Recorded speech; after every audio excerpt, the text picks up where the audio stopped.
Hello, we are Caolan on the Interpro show, but that doesn't mean we can't still be wrong about lots of things. Let's start the show.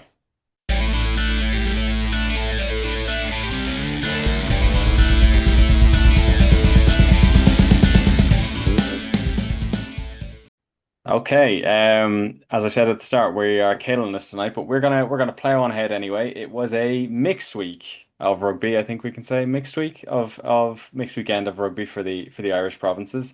Some good, some bad. We'll touch on both, and we'll maybe do a little bit at the end on what we can expect to see from the Six Nations squad. But we'll start as the weekend started, and that was with Ulster and a really phenomenal.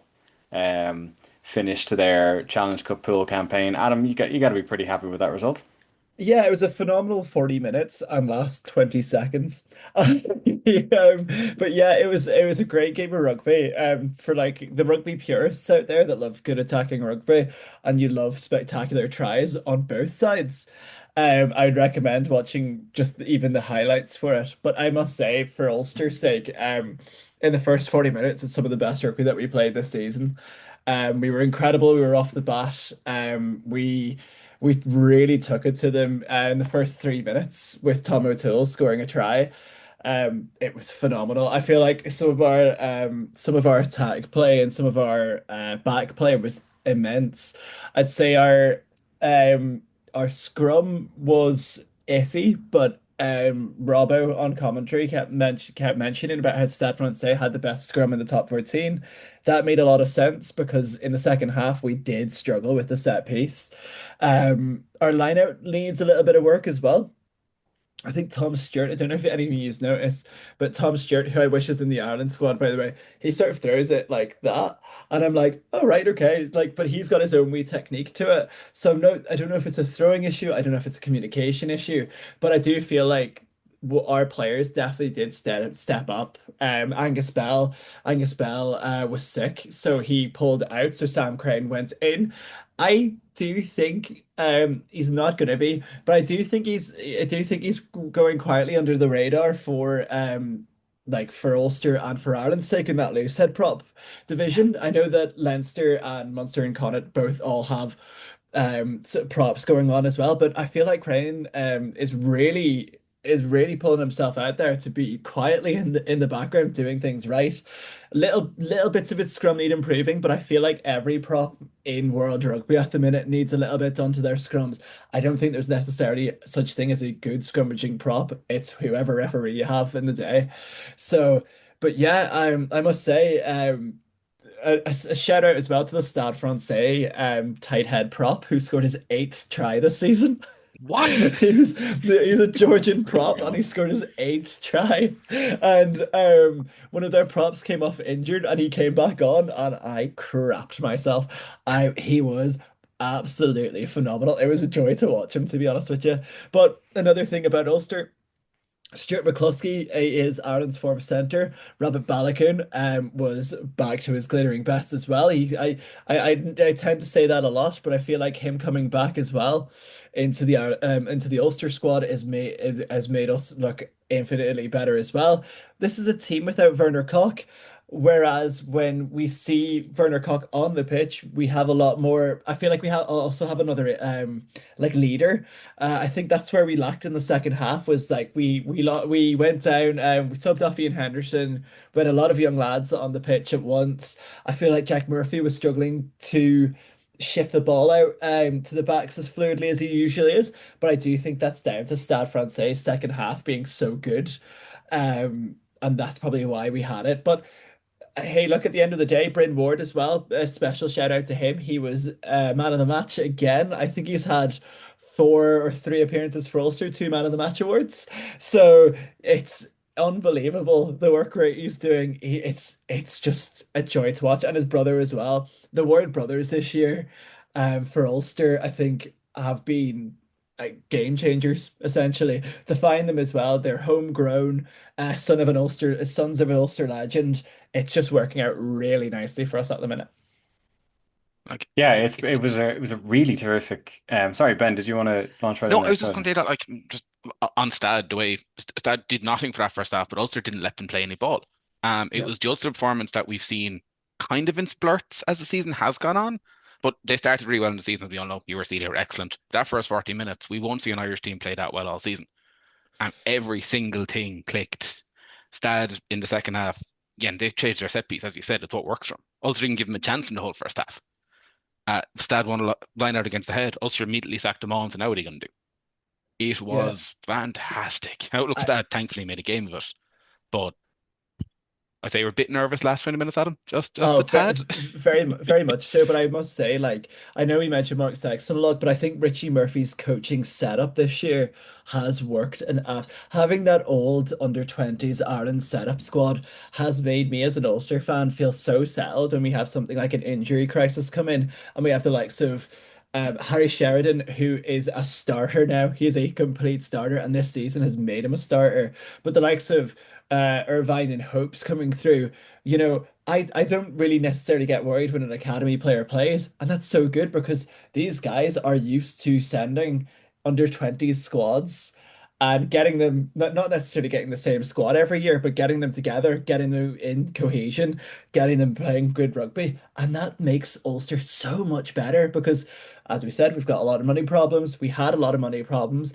Hopefully, with this home stretch of knockout games, we've only got one right now. We can only play what's in front of us. But hopefully that kicks us on in the green, essentially, from what we had done a couple of years ago, and we're still recovering from it. Yeah, no, it really was like as a starting match of the day, it was something else, and I was only checking the stats there to find that um that scrummaging set there was, what I'm kind of like at least 13 scrums in the game. It's an Yeah, impressive level. So obviously Stad able to dominate that helped them a lot. But yeah, no, I mean, look, it's touch and go at the end there, but I think it a win's a win at the end of the day, and that first half was something excellent. And yeah, I thought it was an excellent point on the wards as well. McCluskey, even yeah, Balakoon certainly. As we come closer to Six Nations time, yeah. these are the kinds of games that you would hope they would have, and it's nice to see that they're not letting the Challenge Cup not being the Champions Cup, they're still playing excellent rugby. It's not costing them to be in that competition. Yeah, as Ben said, I feel like if we were to play any team in that 40 minutes would be in the lead. Not necessarily by that points margin, but we could probably play. I think Caolan sent a thing into the group chat saying that Ulster's attack at the minute statistically is the best in Europe points wise. I think it's only like Toulouse or something's ahead of us in terms of conversion rate and things like that. But it's things like that where we've been given, I think with Dan McFarland, we had such a structured down to the very T game plan. Whereas now we've got a structured game plan, but also we're allowed to have. It looks like the lads are having fun out there. The lads are throwing some offloads that you would be a bit annoyed about if it doesn't work out, but when they work out, it works out so nicely. And I think doing that type of game plan for any type of team, and if it works so nicely, and that's why we look really nice to watch. Like in Yeah, terms of points for 22 entry, I think that was one Caolan mentioned. Absolutely, Ulster yeah. are in the top five teams in Europe for getting into 22 and getting scores. They're top 10 for line breaks resulting to tries. And if you'd said this about an Ulster team even last year, we'd have laughed and said, no, no way in the world. This team cannot put that kind of scores away. And fine, they're not scoring as much as Toulouse, not scoring as much as Bordeaux, but 26-0 at half time against a team who are third in the top 14 is some going. yeah, Like no, we it's can only it's hope that it gets rewarded again when it comes to Irish camp. We'll talk about it later on. We can only hope to see some, form gets rewarded, actually playing well for what has now been 6 months of a season yeah. Yeah. consistently. Yeah. Get players in I there. think I said it before Christmas that like the strong starts to the season that Ulster have merits attention, but that if they manage to maintain it, that will demand inclusion eventually. It's 4 or 5 games in a row are good, but if you can show that there's consistency there, even when you're not your best, you can still maintain a level. That's what'll really get the attention. And going deep in this competition, I think particularly when you started in it, I think it can be sometimes more difficult for teams to drop down to get as engaged versus None of teams us that will were ever there have to from worry the about that. beginning. That's fine. That won't happen. But it's also worth, remembering that Ulster were the first Irish team to win a European Cup, but they're also the Irish team who have now gone the longest without winning. So The URC is very much still there for them. They're in a very strong league position, but the kind of rugby they're playing in the Challenge Cup, I think they'd be very hopeful, and I should be very hopeful that there's no reason they can't go very deep in this competition. I think that could be a really good source of much needed boost for the province. To Um, quote Jamie Heaslip, and this is the only time I'm ever doing this.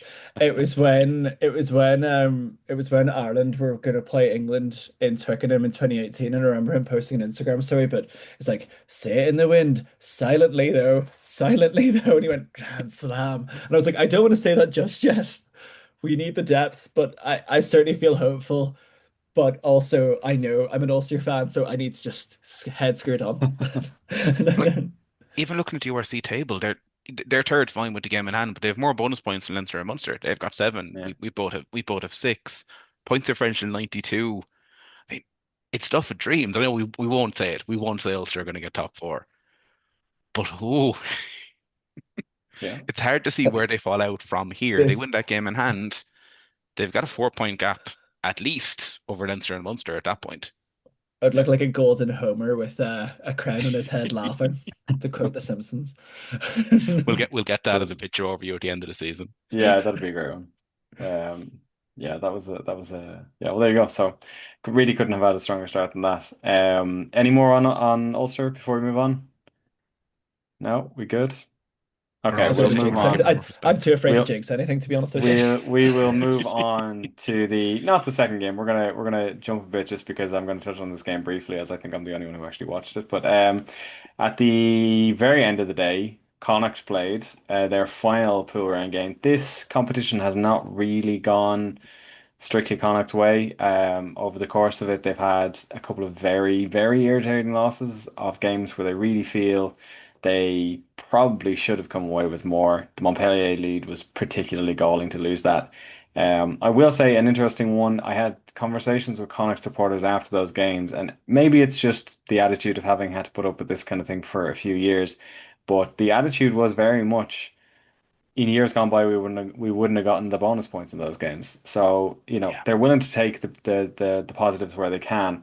But this game, for what it was worth, was an unadulterated positive for Connacht. That final result of 75-14. I was a little bit disappointed they didn't break their record, which I think is 81-7, but 75-14 is pretty good going. Um, Like we do have Montauban to point out a little bit though that Montauban are levels of bad. Montauban are Like not a great team. They scored twice. They scored two tries. To be fair to them, they scored their first try on the 21st minute. They scored their last on the top 73rd minute. 14, So they have one win, one draw, 12 losses, and minus 368 I points I believe they differential. only Wow. I believe they only came up to the top 14 this season as Yeah, well. So they're already in a relegation fight with Perpignan. So it's a fight it's is a even a stretch for that. Like it's yeah, it's a rough one for Montauban. But you can only play what's in you front of can only do you, what's there. and Connacht went out there. They'd never. It's the impressive thing about this for me is that they just never stopped. To score that many tries implies a level of application. We've seen this in other teams in other competitions where you go very far ahead at halftime. Halftime, the score was 56-7. It would be so very easy, and obviously they did not score as much in the second half as they did in the first half. But the determination to stay applied there, I think, was creditable. Scoring on 7, 19, 25, 31, 34, 35. 40 minutes, So what 43 was that? minutes, 31, 65 and 34, 80, 35.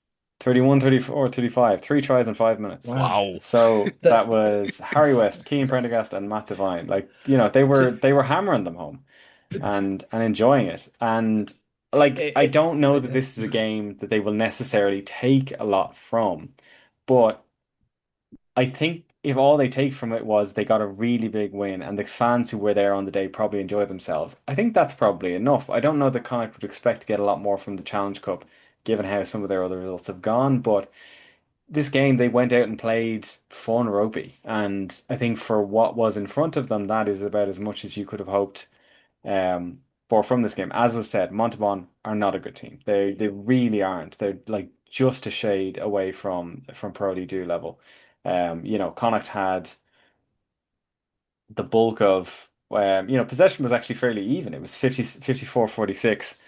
Connacht were just doing everything with theirs. So I, it's So go on, Adam. I was gonna say, is it like when you play a rugby video game and you score a lot and that 46% just comes from kicks? Yeah, Because Yeah. my like, first experience with this was playing FIFA World Cup 2002, and you would not believe how many times Ireland won that World Cup under my tutelage. So yeah, no, yeah. it was a very similar When experience. I tell you I turned on It's rugby 25 the other day on Monday for unrelated reasons, sent it amateur and put Munster against the French team, and it was a score very like what Connacht did on Saturday. But I feel like with what Connacht did was what like Connacht achieving what they should achieve in the Challenge Cup. I think we spoke about Challenge Cup really highly for Connacht this year. I think we said at least quarterfinals, possibly pushing semis. I think most of us said that.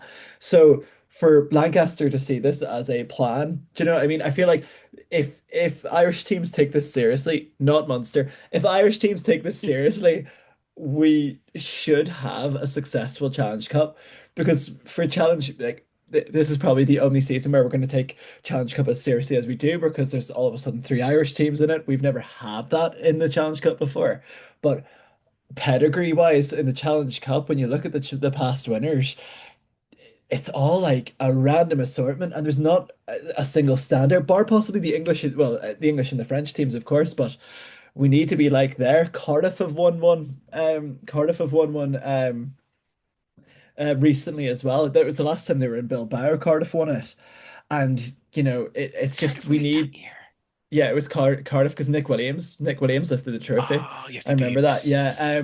But it was one of those where we need to have a stronghold in every single level. If we want Ireland to be successful, we need to have winners everywhere. Do you know what I mean? We need to dominate. Who knew? Who knew? And like from a Connacht point POV, I suppose the only disappointing thing now is that Ospreys game, where like if they'd held on there, they'd have got second seeds. They have a home run pretty much. I think they're going to be away in a quarterfinal should they get there. I think I as Yeah. think third it seeds in their group. depends on who they draw. I think the teams who drop down all are tiered lower than the teams Yeah. who were there from We the are, Yeah. beginning. and the So teams that drop down are unfortunately all away in the next round. yeah, That's how it Yeah, plays out. user always. So I remember this from when Ulster did it a couple of years ago. Every game is an away game.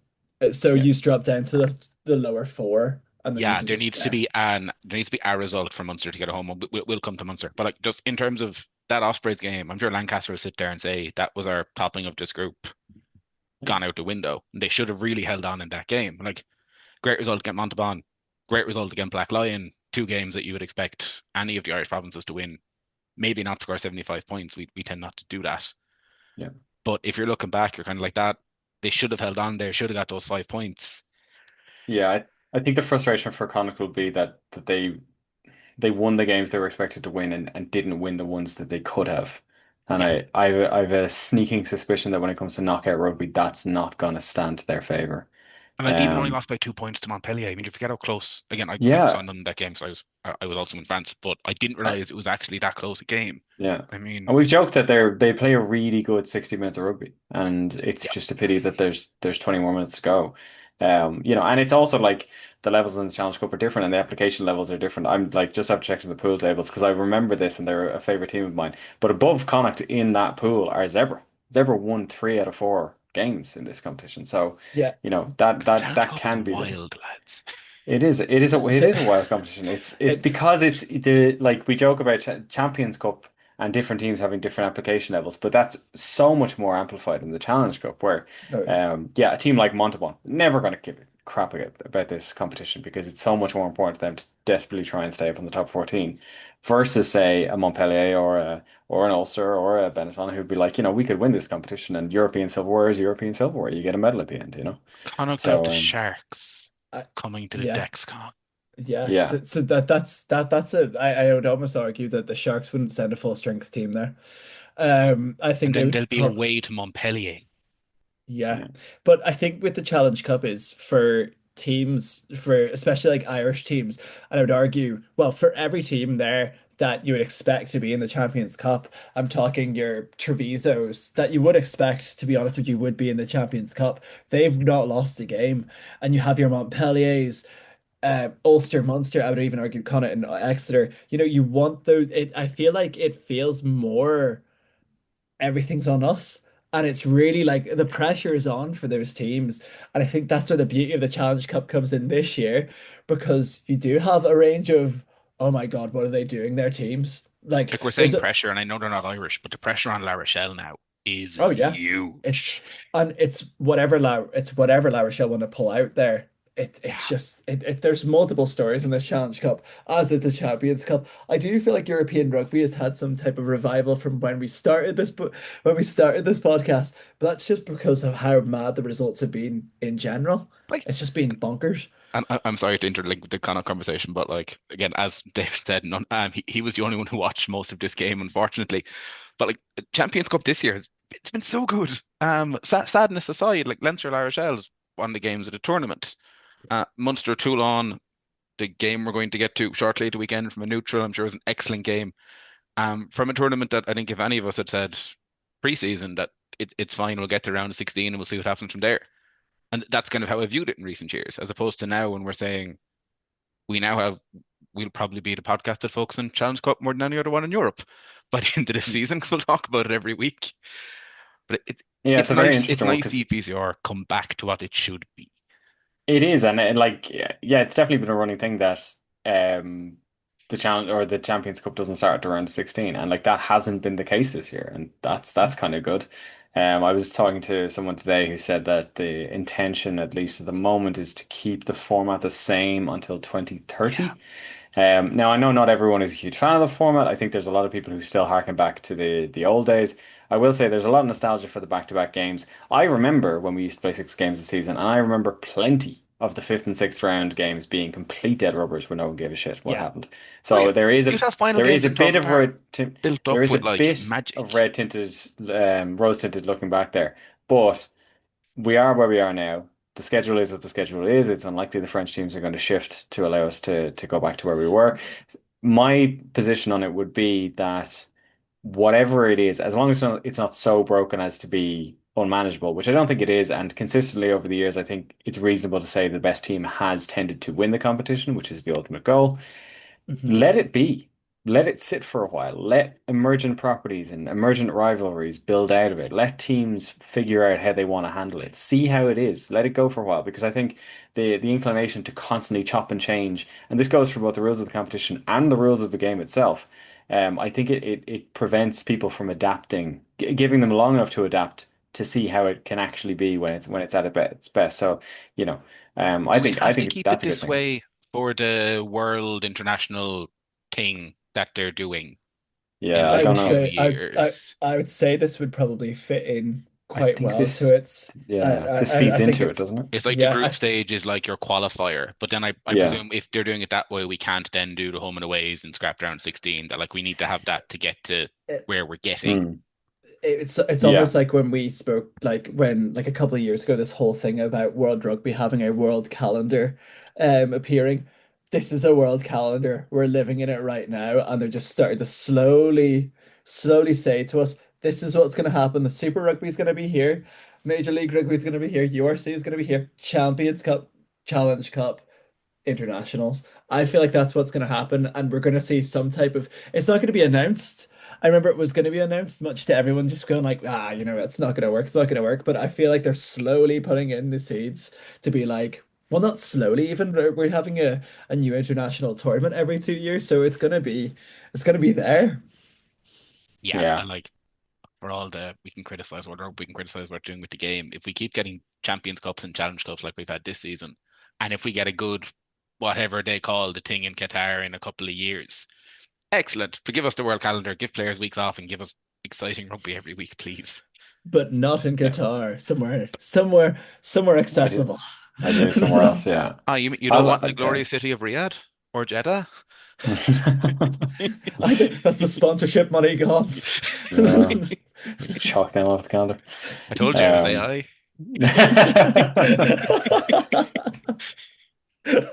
Oh, that's good stuff. That's well, I think that's the Connacht game pretty comprehensively covered there.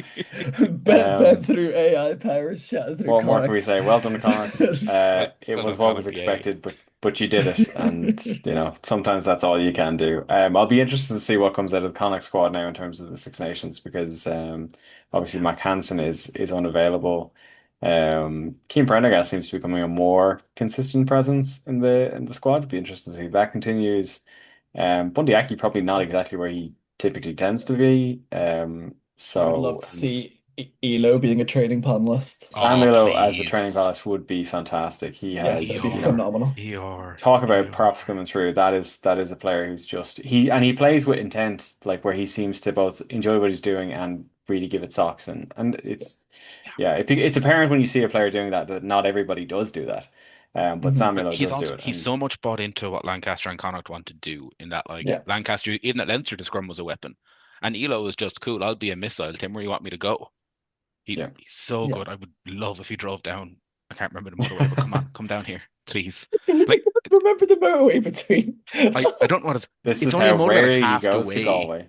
Yeah, I don't go to Galway all that often. Sorry, I didn't even go to Mayo last year, guys. I'm sorry. But briefly on Ireland camp, you would assume at this point that Connacht and Ulster are like position, position, position, position, position, and on Yeah, form, Ulster should probably take one or two of those slots, yeah, and also from another province that I think we're going to get to in a moment. But possibly. Yeah, no, it'll be an interesting one. And yeah, no, we'll just have to wait and see. There's some movement in Connacht's camps as well. For anyone who didn't see it, Joe Joyce will be leaving next season to go to Gloucester as well. So, oh, there's Yeah. some shifting around that one. That one's confirmed now. It's a pity. He's a good player. I think he had Irish aspirations at one point, but yeah, that'll Joyce be and some Klein, some both at Gloucester. yeah, along That's with That's it. That's nice a recruitment at this early. Ross Byrne and Rob Russell as well. It's a oh real no. Irish cavalcade over there. Who are they going to take from Ulster? That's going to be I know. terrifying. We know. Are They're just Gloucester going building to be it. that extra URC team? They're They're not going just to be building London an Irish, it's Irish going to be squad. They're Gloucester. It's going to building be an London, yeah, Irish London squad. Irish, Gloucester Irish. Oh my goodness. Gloucester Irish. Where have you been? But I've got the kit. It's fine. I've got a Gloucester. I've got a Gloucester classic kit, so I'm Just paint here the to go. tricolour across the back of it, and then you're good to go. rock on. Unfortunately, ladies and gentlemen, boys and girls, we do have to move on, and what we have to move on to is not a happy topic for everyone involved, and that is the Munster and Cast Olympique game. Ben, how are we feeling? Hello, friends. It's been a few days. Look, I'm going to be critical because I think I have to be after watching that 18 minutes of rugby.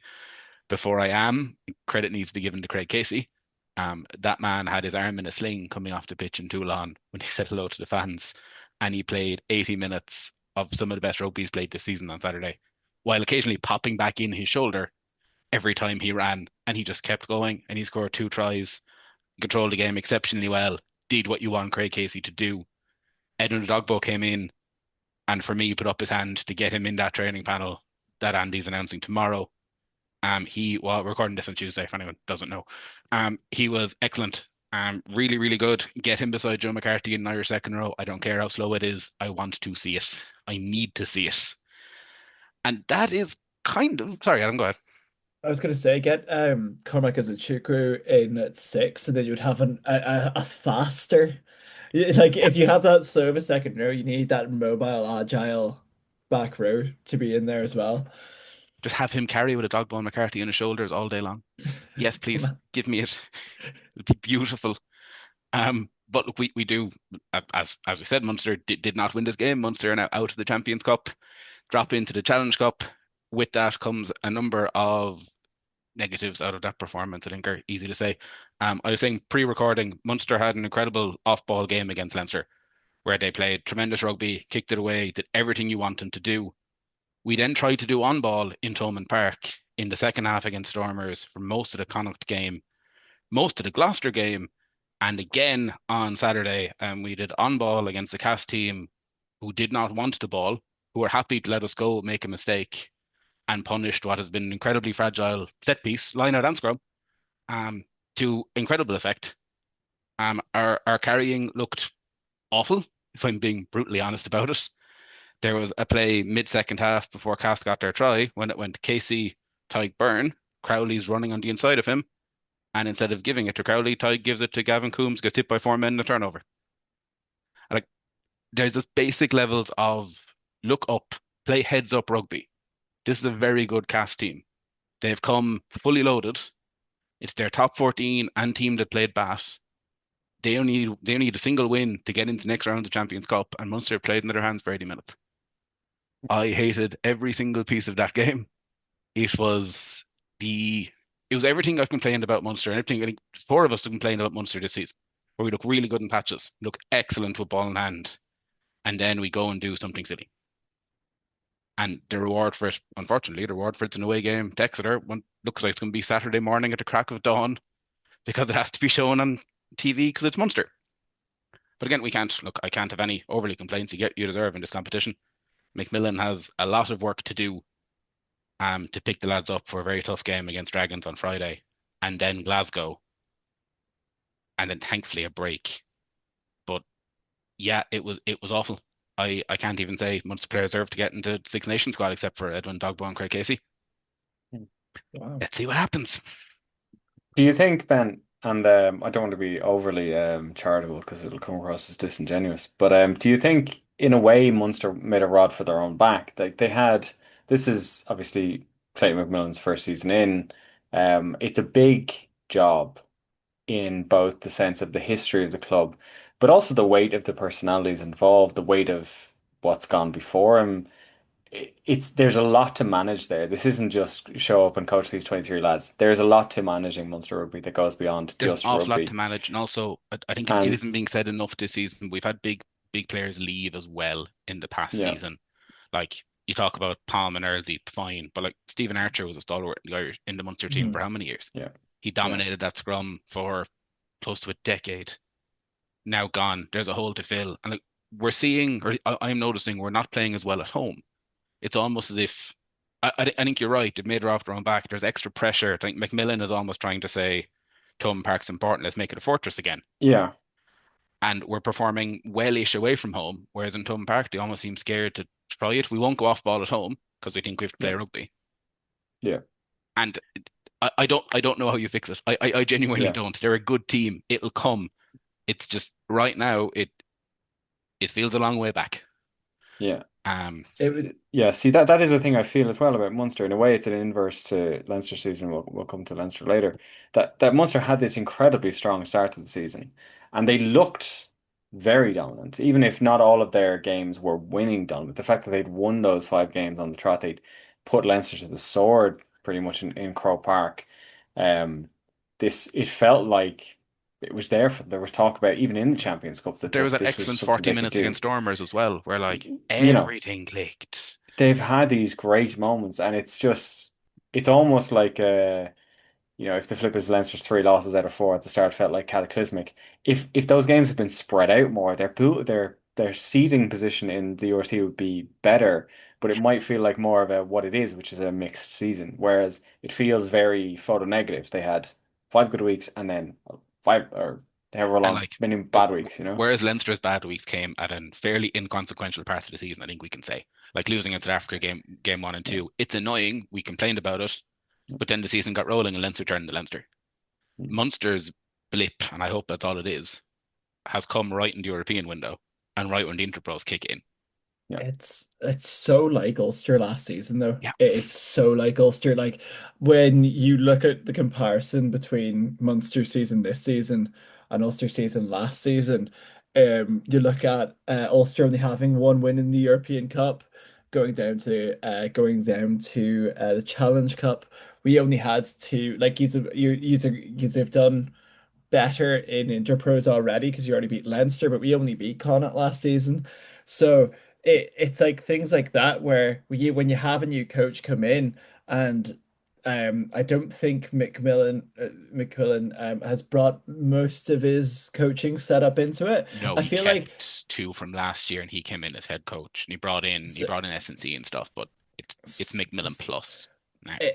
it's that. So like it's him bringing in trusted coach. Like it's a bit of a cliche in sport, wherein it's more a cliche in football than it is in rugby, I'd argue, because you have football managers, and to cut like to make a brief comparison, that bring their coaches everywhere they go. And I Yeah. think for Ulster, for me, for the first time seeing in rugby, I've seen for the first time, and I can't really name you a time where it's ever happened where a coach just went in and went, "This is what I want. I'm gonna have one guy stay, and I want a full. This is what I want from a coaching setup."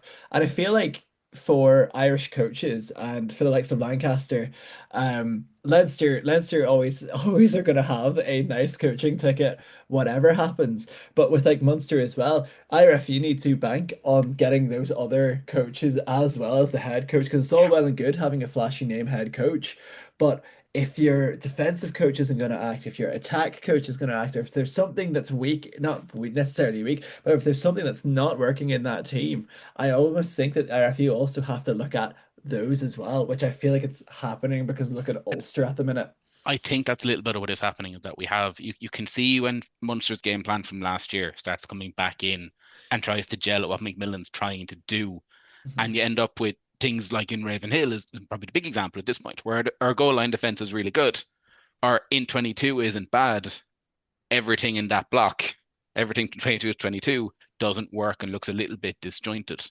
Mhm. And like we tried to play on ball against Cast. We had ton of possession, tons of rocks, loads of territory, but it was, in my opinion, the wrong strategy for a Cast team who came and said, that's fine. We'll just wait for the mistake to come.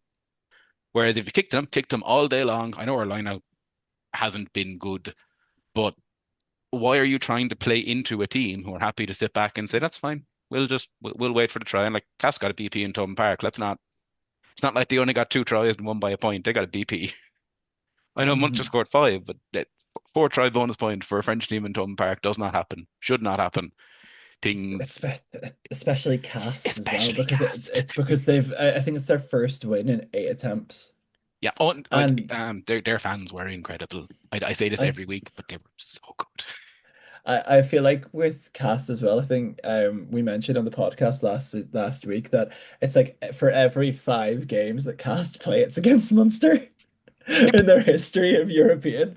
Like that is We got chatting to a fan of theirs mental. before the game who was just like, I have a Limerick routine now. I come here so often. I stay in this hotel, I go to this restaurant, I go to this pub.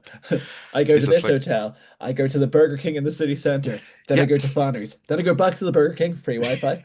That's my Limerick routine anyway. You know where to go in Ulster play Leinster, lads. You want to meet any of us, you go to the Burger King, you're bound to find Adam. It's fine. Yeah, me scratching at the doors going, I need my Wi-Fi. Yeah, no, it But was no, it was no, it was frustrating. I mean, it's but it always is when it comes down to that. And like I think the thing that'll go all Munster is it's the kind of game that Munster like to win.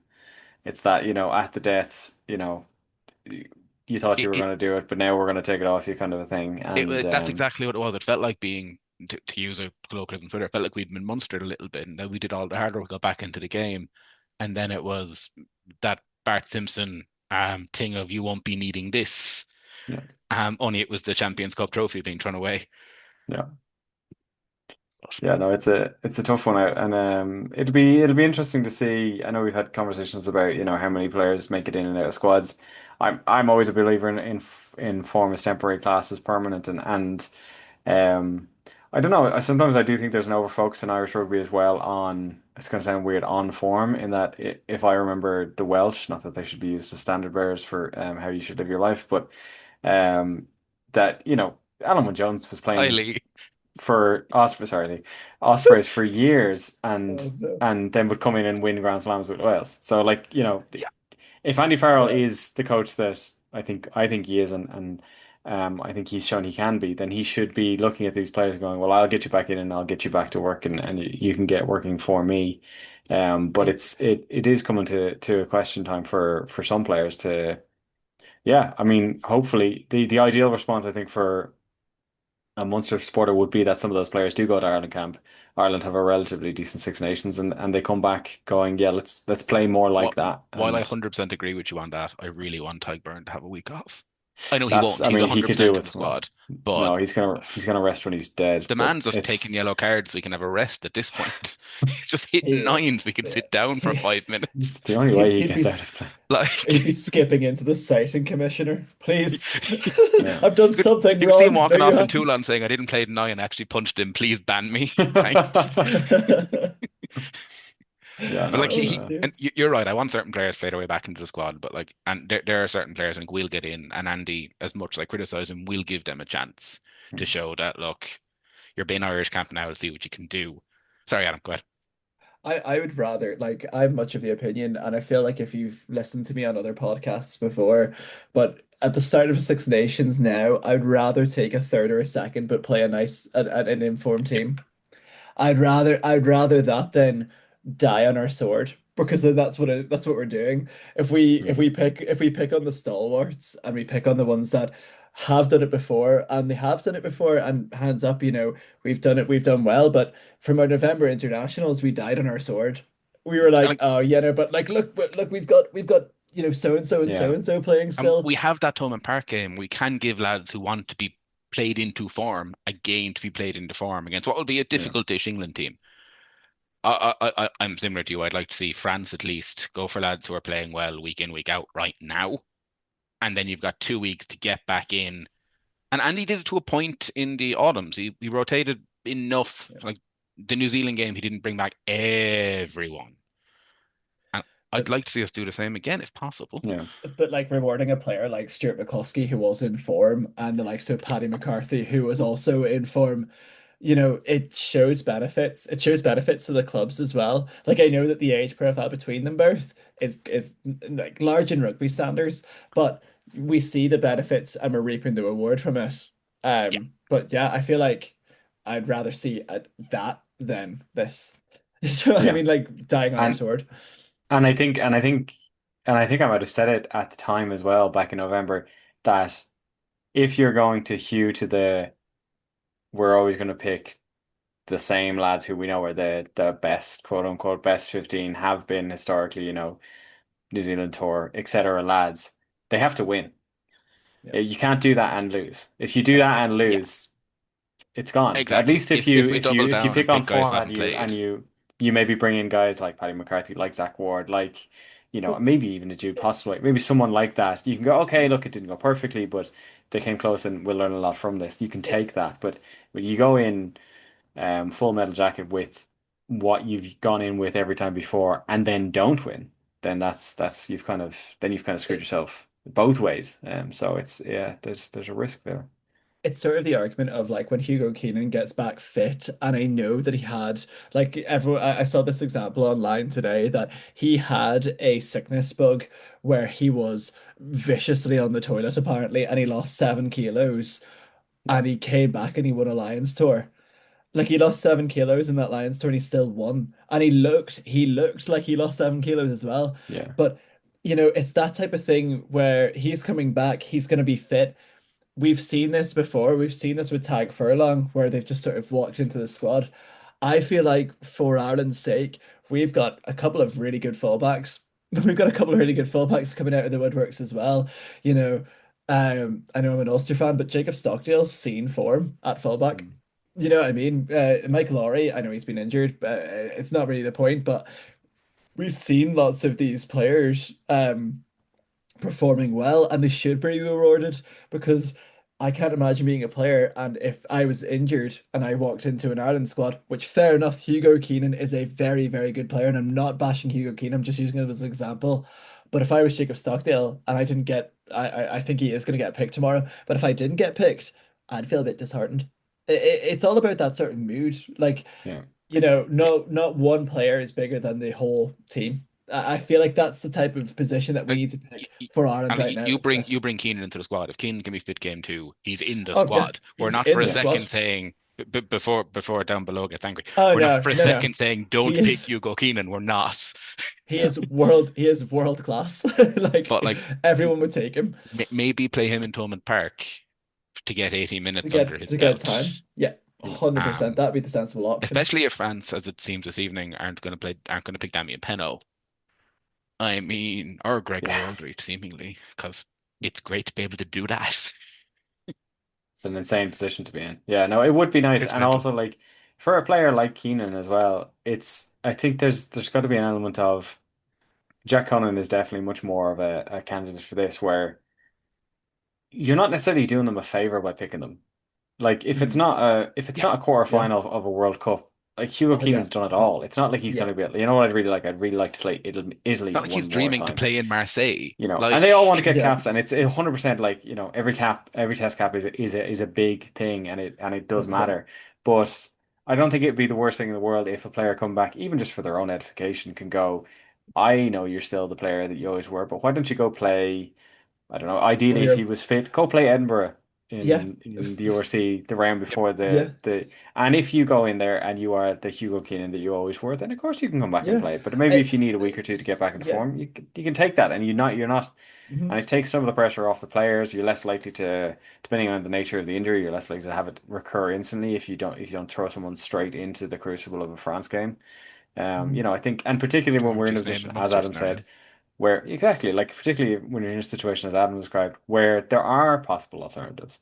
And yeah, I think it's healthy. I think it's good for the player themselves, and I think it's healthy for everybody else competing to know that if you play well enough, there is a chance that it's Yeah. not written in stone, that there aren't gilded names on the team sheet, and that it is possible. So Also, David, um, before we go any further in the Ireland chat, do you want to tell us about how wonderful Leinster were on Saturday, please? Yeah. Leinster, I'm just checking the timetable. that's a good point, actually. Sorry, we got off on tangents there. Okay, we'll do this very quickly. I Ireland don't know if tangents are what great, but it's a great way to go Ireland to I Leinster. Yeah. I don't know Yeah. if wonderful is the word I would use. I was very happy to get the win. I think that um scoreline is unfairly representative of the game that was played. I think Bayonne played a very good game. I think they did a very good job of frustrating Leinster. I think there is an element where Leinster got unlucky, and there was a 2% kind of a gap where I was like, JJ Kenny should have caught that ball. Harry Byrne drops the ball just a little bit shorter for Tommy O'Brien. It bounces up If properly. He Kenny goes in. catches that one, it's one of the tries of the season. Yeah, It's an excellent kick. it's excellent stuff. Tom Clarkson, the problem with Tom Clarkson is he's a big man and the ball got stuck under him. So he didn't know whether to put it forward or backward, and then he got dragged across the line. I still don't think it was a penalty because it definitely wasn't double movement No, on his part, but it was a weird one. So there's like loads of little inches where Leinster could have been ahead. But credit to Bayonne, they frustrated Leinster for a lot of it. And going into halftime, it was 10-3. And I was genuinely like, I don't know. Had such a high after the La Rochelle game that it was easier to forget how much of that game it didn't look like we were going to win. Um, so it's definitely a case of not all the problems are solved at Leinster, not by a long shot, but somehow we now find ourselves at the end of a Champions Cup run where we have got 4 wins from 4. We're not quite top seeds, but we did top the pool, and we will well, so go coming into second has or second seeds has almost given you an easier run to the final now. Like I easy mean, if in you look at the quotation marks, table, but there is one side of the table or one side of the draw you would not want to be on, and one side that you might feel a little bit more comfortable on. one side is Bordeaux and And Toulouse, the other has Leinster. it's Bordeaux, Toulouse, and Which Bath. one? Which You one? like Which one has Glasgow though? Because I feel like Leinster on the Glasgow, Glasgow side. Leinster but and Glasgow are on one side, Bordeaux, Toulouse, Glasgow. and Bath are on the other side. Glasgow beat Toulouse and Saracens this year as well. Like They they are did. taking it's like that terrifyingly similar feel to it. But I must say that I would say that Leinster would comfortably beat them. I feel like I say this every week, and that Leinster know how to win games where they shouldn't look like they're winning. They are the kings of just making something out of nothing. And when they don't have a plan, when they fully believe it, something like Northampton happens when Northampton shocks them a bit. Whereas I feel like Yeah. Leinster were cool, calm, and collected. Not Like necessarily throughout it, but like Yeah. I feel like that win was just because I saw an of hour how of they their were. game on Saturday, and they were good for that hour. Bayonne just took the chances that came. Yeah. Leinster weren't bad by any stretch. Leinster played that against most teams. They get a similar result. They win handy. Bayonne are tough at home. Like I think that got lost in a couple of Irish media portions last week. Bayonne are very good at home. They don't lose at home all that often. Leinster's last 20 minutes was excellent. Got exactly what they needed to do, got over the line, and yeah, not a hard run by Leinster standards, certainly, to Yeah. Bilbao at this point. Yeah. And like the thing I will say is in our positive column is that it started to work now that Leinster are just playing the same game. They're refusing to adapt, and like there that can be a negative and that can be a positive. At least it shows that there is a plan. Whether or not it's being fully executed every single time is debatable, but they're not deviating, and there is something to be said for having your own game and playing your own game. And it's also worth remembering the last game Leinster lost was Croke Park. So they've managed to turn the season around impressively. It would be nice if they were doing it a little bit more tidily. I did say after the La Rochelle game that was the most fun I've had in the Aviva in a long time, but also I never want it to happen again. So, but it's as long as they can keep winning games and dogfights, and you would have to hope that this kind of dogfighting will ultimately benefit them, because it's the inability to win games like this is what has cost Leinster in the past. So. A very, very tight one, and I'm sorry I let Tom get away from us, and we had to do this relatively fast. But yeah, look, it was an arm wrestle, but it was a great game, and like who knew Sam Prendergast could play 15? Oh, Yeah. yeah. And Well, so, but apparently he he can. he might be 50 now, Marcel. We wouldn't know. Can I also Um, add like a little tidbit on Leinster this week? I know I saw today, and it's really, really cool in my opinion. They played Toulouse Academy, played Leinster Academy Yeah. today. yeah, That is phenomenal in terms of experience for those players. Like I feel like Irish rugby needs to do more of that. I never even knew that that was a possibility when And you have you think about seen the it. Leinster scrum in that yeah, Yeah. game? yeah. Oh my God. And I saw someone asked me, "Have you seen it?" And I thought, "Oh, this is going to be bad." And then I watched it, and it was very good. I clicked it But expecting a hate watch, and I uh, came out of it Yeah. being like, well, that's just kind of terrifying if they can go from the front row they have now to this. you went It in, was. you went in having a hate watch, and you full out come out full on. Come on, you boys in blue. I was just like, rid of Van Porter and get him in. He could scrummage. Everything's fine. It was But so good. the thing is, like we joke about Leinster, like it's so easy to joke about Leinster, but we have to say like that result in terms of Toulouse Academy v Leinster Academy, 28-24, two giants of European rugby going like, should we have an academy game against each other? That is the type of thing that will grow the game, and ultimately will have Leinster and Toulouse in good running for many years to come. And that Because I that's wonder how exactly what all that'll. the rest of us need, isn't it? Yeah, it is. I feel like Munster Academy need to just play cast, like the full cast team. No, Just to be never like, this again. is what you're gonna get subjected to. This is what you're gonna get subject. You're gonna play the cast mini rugby team with your full 15 and be like, listen, kids, just want to see Thurman Park. Just as they come up through the ranks, you'll be here every year. It's fine. Get used to it. Fuck is absolutely crazy. But yeah, and I have heard apparently that that fixture is going to be repeated. So Oh, yeah, Oh, long may that's it continue. excellent. Long may it that is continue. so good for in terms of like just rugby in general, and I do really enjoy that happening because I saw it earlier on, and I was just like, this Yeah, is good. It's good for Irish rugby, never mind Leinster rugby as well. it'd Yeah, be a good day. yeah. It's Um, excellent. More of that, please, and thank you. It's fantastic stuff. IRFU Um, slash Leinster I Port. think I think I promised that we would touch on Ireland squads at the end, but I think we've touched on them enough throughout the show. I think we've well and firmly wrapped it up. For anyone who doesn't know, the Ireland squad will be officially announced at 3 o'clock tomorrow. Tune in for that. If you want to have a bit of fun, check out the France squad when that gets named, because Yeah. there's a lot of people not in there that you would think would be. So that's an interesting one. I'm Um, not in it, guys. So just okay, we're Adam we're did the make color it. of we're the color Yeah. of the French flags Yeah, actually on my screen. The old So Achilles is acting up again, so Adam's going to miss out this time. The Irish under 20 squad was also announced for those interested there, so the next generation of Irish yes, rugby coming along there too. But I think we're going to have to wrap up there now because we've got yeah, like and there's more coming subscribe. later. So like and subscribe. Thank you for tuning in. I hope that this wasn't I'm not terrible AI. without Everything's Caolan. fine. On the day that we Ish. needed him the most, in the absence of Caolan, Ben's connection has stayed solid the whole time, This is and what's we this? got a full Ben podcast. So Oh, enjoy we that. mu we must congratulate our host in getting his masters as well. We Oh, must yes. Congratulations. Yeah, Congratulations, Caelan. the reason Caelan congratulations. is not here is because he did get a master's from He's University of Limerick today. So some congratulations, say Caelan. some say he might be scouting, but for what team? I'll leave that to the AI experts. There you go, Caelan. You thought not being on the show would mean Adam wouldn't get digging? Not a chance, son. Not a chance. But Oh. folks, we are gonna leave it there. So from myself, from Adam, from Ben, this has been great, and we will see you next week. Have a great one. Goodbye.